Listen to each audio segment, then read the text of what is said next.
Hey selam. Şimdi benim gibi videomuza abone olup like atmayı unutmayın. O zaman videomuza geçelim. Dur lan. Bu ne müzik lan? Bize gerilimli müzik lazım. Ha şöyle. Bize böyle bir müzik lazım. Sislerin arkasında gizlenen efsane. Minecraft milyonlarca oyuncunun kendi dünyalarını inşa ettiği sonsuz bir evren. Ancak bu piksellerin arkasında resmi güncelleme notlarında asla yer almayan oyunun en karanlık köşelerinde gizlenmiş bir sır var. Giant Alex. Her şey internetin eski hayatta kalma topluluklarında yayılan fırsatlarla başladı.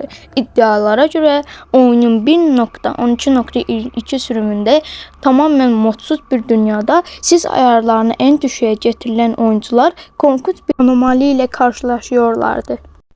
Bembeyaz bir sis tabakasının arkasında normal bir karakterin 6 katı büyüklüğünde 10. blok boyunda devasa bir figür belliyordu. Bu oyunun ikonik karakteri Alex'ten başkası değildi. Ancak bu varlıkta büyük bir sorun vardı. Yaşayan bir canlı gibi değil, kodların arkasında sıkışmış bir heykel gibi hareket ediyordu. Bu gizemi araştıran oyuncular onunla ilgili çok karanlık bir kural keşfettiler. 23 blok kuralı. Dev Alex haritada sadece durup izleyen zararsız bir ada kodu değildi.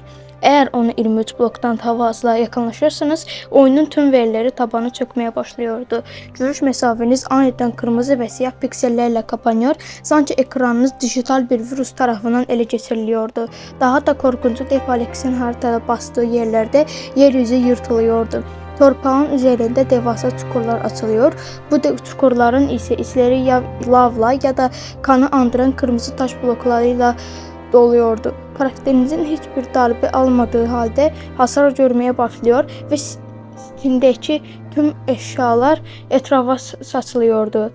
Oyunun size o bölgelerde uzaklaştırmak için adeta kendi kodlarını bir silaha dönüştürüyordu. Efsaneni asıl büyüten, onu bir bilgisayar virüsü haline getiren kısım ise oyundan çıktıktan sonra yaşanılırdı.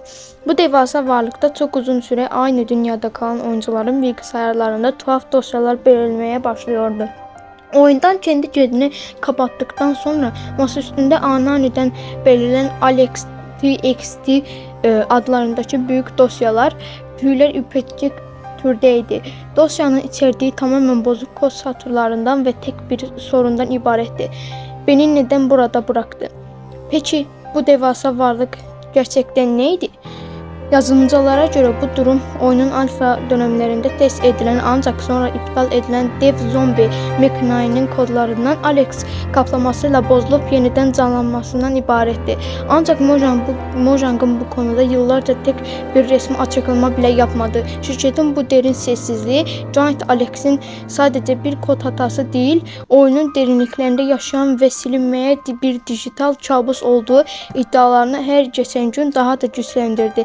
Şimdi soruyoruz, bir sonraki hayatta kalma dünyanızda sizler aniden çöktüğünde arkasındaki dev gölgenin sadece bir hata olduğundan emin olabilecek misiniz?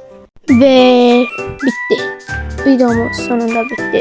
Eğer böyle videoların devamını istiyorsanız abone olup like atmayı unutmayınız. Bye bye.